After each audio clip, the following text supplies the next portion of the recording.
Napansin mo na ba na may mga pusa talagang pinipili kung saan sila manganganak? Hindi sila basta-basta naghahanap lamang ng lugar. Kapag ang isang pusang buntis ay piniling manganak mismo sa loob ng iyong bahay, maraming tao ang naniniwala na may dala itong espesyal na kahulugan at magandang enerhiya. Para sa iba, isa itong senyales ng tiwala, kapayapaan at swerte na pumapasok sa tahanan. Dahil ang mga pusa ay kilalang sensitibo sa enerhiya at paligid, hindi raw sila basta namamalagi sa lugar na magulo, mapanganib o mabigat ang pakiramdam. Kaya kapag ang isang pusa ay komportableng nanganak sa inyong bahay, para bang sinasabi nitong ligtas, mainit at puno ng pagmamahal ang tahanang iyon. Ngunit higit pa sa pamahiin o swerte, may kaakibat din itong malaking responsibilidad. Dahil ang pagdating ng maliliit na kuting ay hindi lamang dagdag ingay sa bahay, kundi simbolo rin ng bagong buhay na nangangailangan ng pag-aaruga, pasensya at malasakit. Magandang araw po sa ating lahat at welcome po muli sa ating YouTube channel. Sa video ito, tatalakayin natin ang mga lugar na kadalasang manganak ang mga alagang pusa at ang swerteng dala nito sa bahay mo. Kapag may alaga kang pusa at nanganak ito sa bahay, maraming naniniwala na isa itong napakagandang senyales ng biyaya at kasaganaan. Sa ilang paniniwala, ang pagsilang ng mga kuting sa loob ng tahanan ay parang pagpasok ng bagong sigla at swerte sa buhay ng pamilya. Habang dumarami raw ang kuting, mas sinasabing lumalawak din ang oportunidad, saya at magandang kapalaran sa bahay. May iba pa ngang naniniwala na ang pusa ay parang tagasalo ng negatibong enerhiya. Kaya kapag kampante silang manganak sa iyong tahanan, ibig sabihin ay payapa at magaan ang enerhiya rito. Ngunit kasabay ng sinasabing swerte ay ang mahalagang tungkulin ng tamang pag-aalaga sa inang pusa at sa kanyang mga kuting. Sa mga unang linggo ng buhay ng mga kuting, napakahalaga ng init, kalinisan at katahimikan ng kanilang paligid. Kailangan ding siguraduhin na nakakakain ng maayos ang inang pusa dahil siya ang pangunahing pinagmumulan ng gatas at lakas ng kanyang mga anak. Kapag pinabayaan ng isang pusang bagong panganak, maaaring manghina ito at mahirapang maalagaan ang kanyang mga kuting.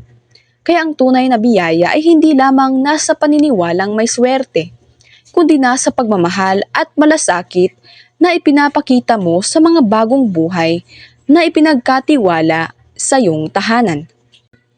Una, kapag ang pusang buntis ay nanganak sa loob ng iyong kwarto, maraming naniniwala na isa itong napakalalim na simbolo ng pagtitiwala.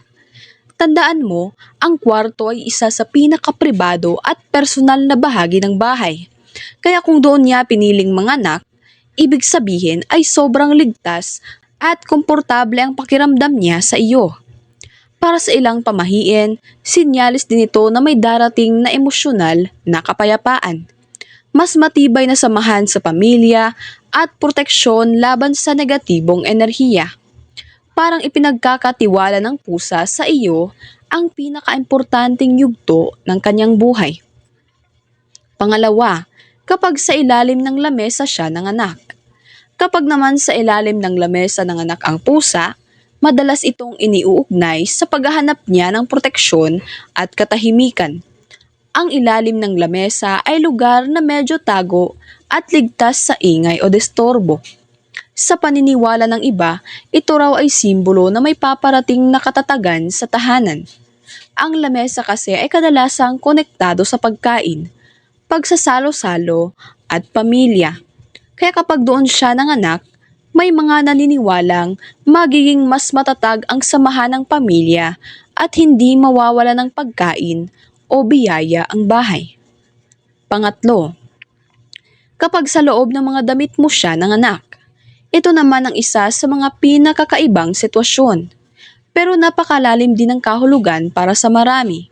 Kapag sa loob ng iyong mga damit o cabinet nanganak ang pusa, sinasabing sobrang naamoy niya ang iyong presensya at doon siya nakakaramdam ng seguridad.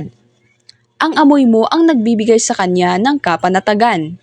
Sa ilang paniniwala, simbolo rin ito ng matinding koneksyon, swerte sa personal na buhay at paglapit ng masasayang pagbabago.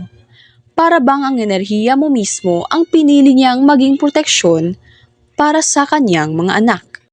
At pang-apat, kapag sa kusina siya nanganak, marami ang naniniwalang may kahulugan ito sa kasaganaan at hindi pagkaubos ng biyaya sa tahanan. Dahil ang kusina ay simbolo ng pagkain, buhay at kabuhayan. Itinuturing itong magandang senyales ng tuloy-tuloy na swerte at sapat na pangangailangan para sa pamilya. May mga matatanda ngang nagsasabi na kapag sa kusina nanganak ang pusa, hindi raw mawawala ng laman ang hapagkainan at laging may darating na paraan upang makaahon sa hirap. Ngunit syempre, kailangan pa ring siguraduhing malinis at ligtas ang lugar para sa mga kuting dahil sensitibo sila sa dumi at malamig na paligid. Sa huli, maaaring iba-iba ang paniniwala ng mga tao tungkol sa pusang nanganganak sa bahay. Ngunit iisa lamang ang malinaw na mensahe nito. Pinili ng pusa ang inyong tahanan bilang lugar na ligtas, payapa at puno ng tiwala. At hindi ba't napakagandang pakiramdam isipin na kahit ang isang hayop ay nakakaramdam ng init at pagmamahal sa loob ng iyong bahay? Ang mga kuting na isinilang ay hindi lamang simpleng dagdag alaga, kundi paalala rin na ang buhay ay patuloy na nagdadala ng bagong pag-asa, bagong biyaya at bagong dahilan para maging mas maalaga at mapagmahal tayo. Kaya kung sakaling manganak man ang isang pusa sa iyong tahanan, huwag agad itong itaboy o ikagalit. Baka sa simpleng pagdating nila, may dala na pala silang katahimikan, swerte, at biyayang hindi mo inaasahan. Maraming salamat po sa inyong panonood at sana po ay mayroon tayong natutunan sa video ito. Good luck and God bless po sa ating lahat.